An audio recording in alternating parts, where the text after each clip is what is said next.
Hey guys, welcome back to my channel. And previously we did a review, sort of, for 2003's reboot Battlestar Galactica the mini series, which great acting, extremely wonderful storyline, very interesting, kind of more darker than most science fiction shows up till that point in time, and definitely more darker than the original 1978 series.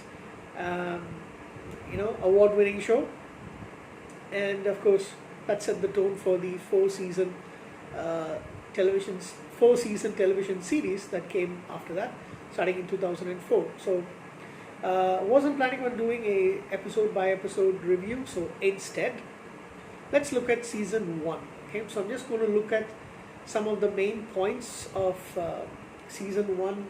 um, Basically, now the human survivors are 50,000 plus of them, are all on an exodus away from away from their colonies rather, and looking for a way to Earth. However, Belladama does confess to President Roslin that there isn't such a it's it's basically a myth, just like how she thought it was, and the secret isn't known to him. They don't really know. So the first episode, we see the Cylons attacking the humans every 33 minutes. Survivors basically now trying to not just they're trying to come to terms with their loss, but now there's sleep deprivation. The Viper pilots are all tired. Majority of the crew are tired. Um, and then episode 2 sees the search for water, because there's an explosion on the Galactica, where their water's source gets completely depleted. During this time, we see Boomer thinking, struggling to come to terms with the fact that she might be a Cylon. She's got huge doubts. She's got these blackouts where she doesn't really know how she ended up in one place. I thought that was done really well. Basically she is getting switched on, like a sleeper agent, and all this time she thought she had a human father, human mom, and that she grew up on in one of the colonies, and suddenly realizing that she may be more than what she thinks she is, and she has got it out. So Adama basically has our man Gaius Balta try to look at finding a way to detect Cylons, because now they know that Cylons are among us. They look like humans, but and they've got these copies and all that stuff. So it actually does work. He doesn't tell, and I keep thinking, why? But he actually does detect that Boomer is a Cylon, but he tells her she's not. She believes him, and then there is the episode I do not initially did not like, but it's slowly growing over me. The one that's on Bastille Day, where we are introduced to Richard Hatch coming back to Battlestar Galactica, but this time he is a recurring role. He is a terrorist. I keep forgetting the name. Oh boy. Let's have a quick check. Oh yeah, Tom Zarek. I don't know why the name always escapes me. So, I'm feeling a little sleepy as well. Excuse me.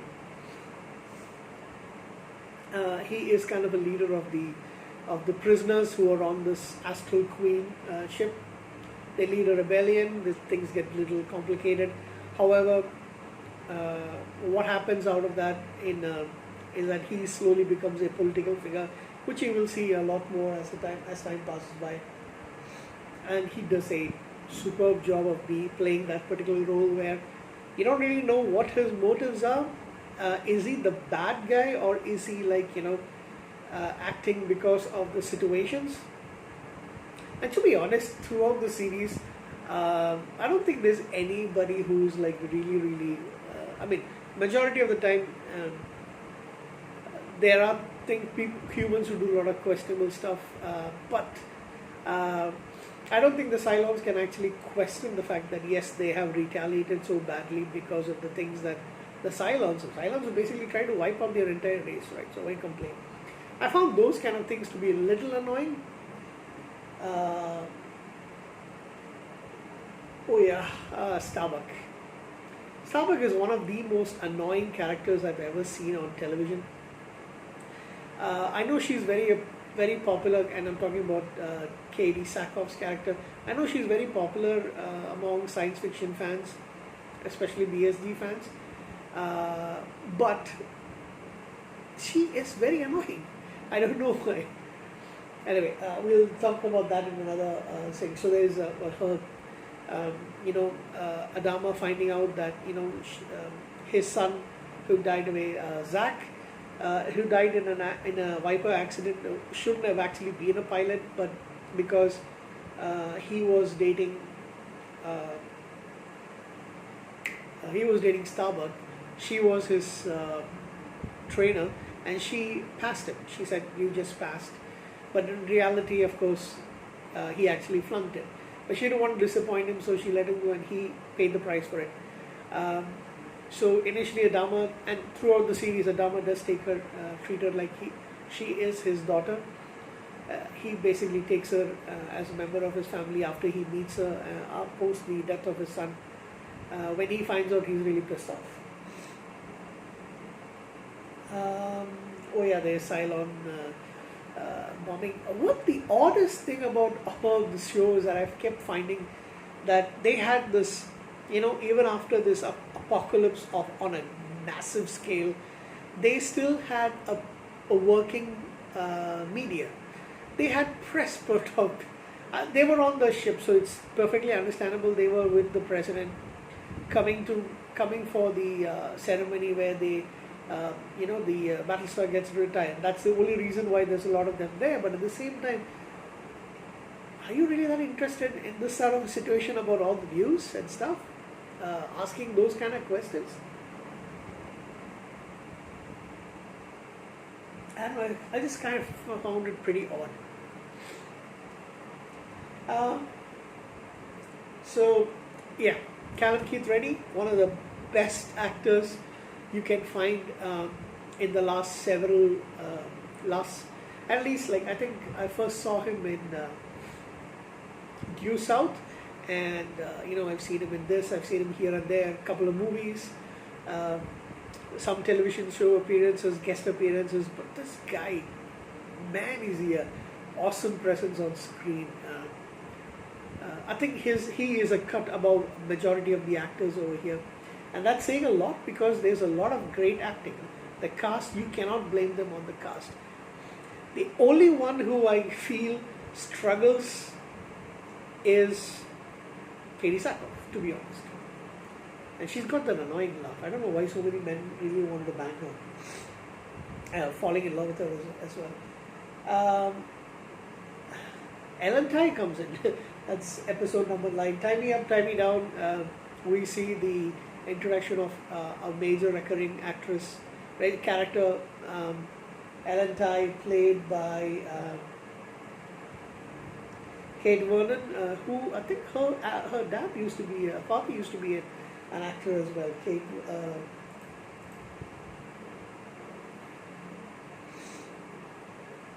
John Vernon, who was an actor, I think he was Canadian, and she's American born, I guess. Yeah.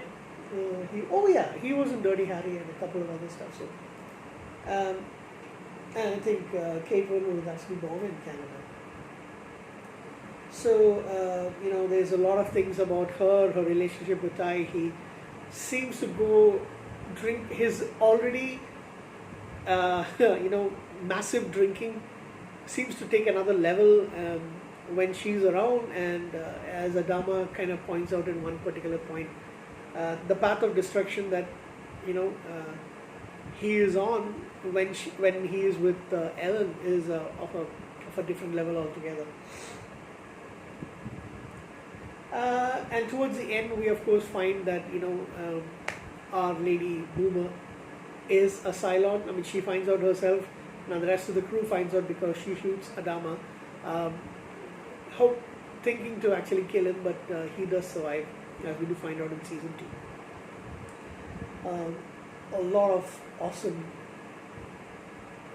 scenes of stuff happening. That's why I said it's very difficult to do, because more than a television show, it's because of the you know the serialized format. It actually is more of a soap opera, and trying to do a review for that is kind of difficult. It's almost like you have a soap opera and a sci-fi show exploded right in the middle of it. That's kind of like what I have a feeling of BST. Of course, there's a lot of cheating going on, a lot of sex going on, a lot of that stuff. So I mean, it is pretty interesting to watch, to be honest. But the religious element, oh my god, the religious element of whenever Tricia Helfer's character keeps saying God's love and all that stuff, oh man, I really want to puke. I mean, I can't stand any of that stuff, to be honest. I cannot stand monotheism. Not that I can stand polytheism either, but I cannot stand this one true God, one single God stuff because of Christianity and Islam, especially, and the way that people act. My God. So I found it very difficult to actually. That's one of the things I actually do not like about the show, is the over-religious aspect. And then they leave it as to you don't really know where this God all of a sudden came from. I mean, he never bothered to do anything else, kind of like religion nowadays.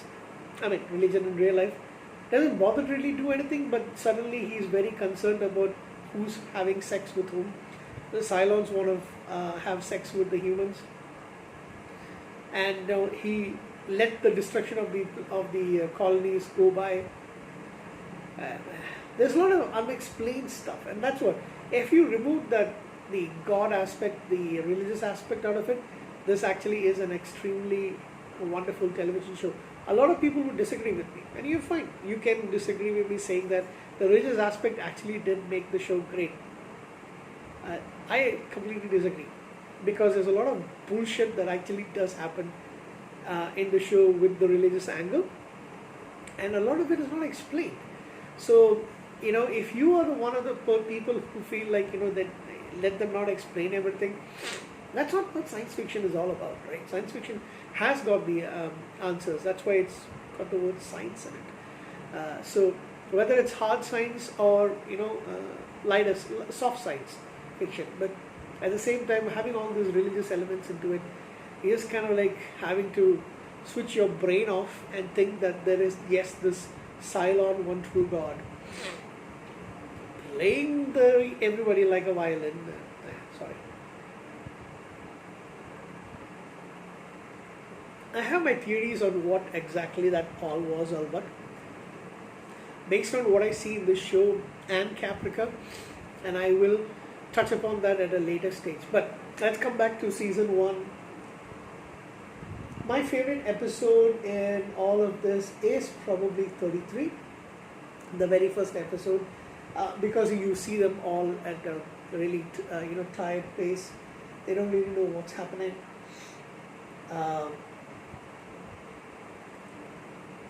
And I do like the finale, the seasons 12 and 13, which are basically one episode split into 2. So it's a pretty good, pretty solid first season, and then we move on to season 2, a little bit later. So, like I mentioned, I just recently rewatched this show, so it's very fresh in my memory.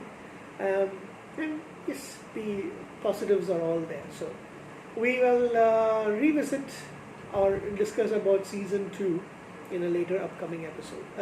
Later upcoming video. Take care, guys, and have a good night.